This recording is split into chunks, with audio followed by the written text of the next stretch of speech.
This goes all the way back to 1960, and this is through 2000, I think, 15. In the last 20 to 30 years, the Kansas City homicide rate has gone down. There are fewer homicides, and the rate at which homicides occur in Kansas City are lower today than they had been in the certainly in the 1980s and even the 1990s. That's similar to trends that we've seen nationally, and similar to cities that we've seen, other large cities like Kansas City.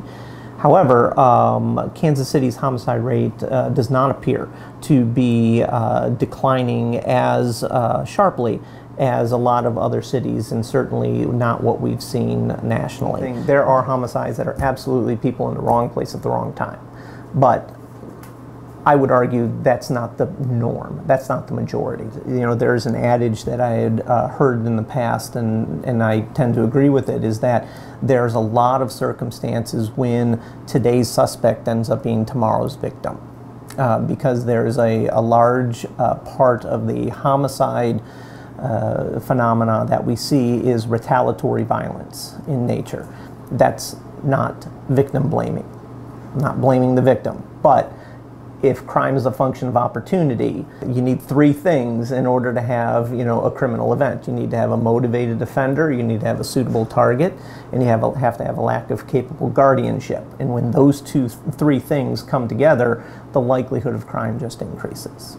It is good to put it into its historical context because, you know, at one point the homicide rate in Kansas City was about 35 per 100,000.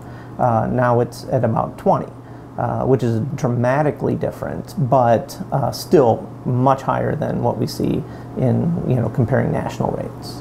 Chicago has a lot more homicides than Kansas City, but I think the rate per 100,000 is higher in Kansas City than Chicago. If you're thinking about deterring crime, there's three elements of deterrence. There's certainty, swiftness, and severity.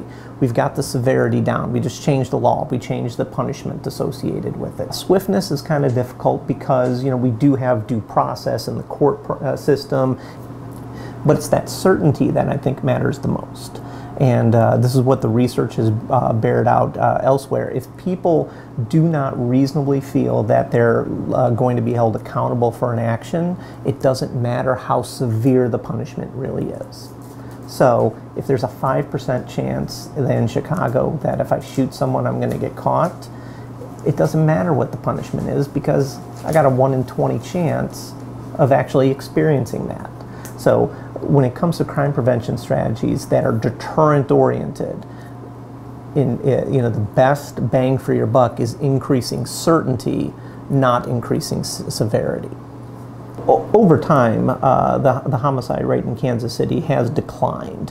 However, I don't believe it's at a level where anyone is satisfied with where it would be. In fact, it's higher than a lot of its sister cities and other cities across the nation who have seen very similar trends still have a lower homicide rate than in Kansas City.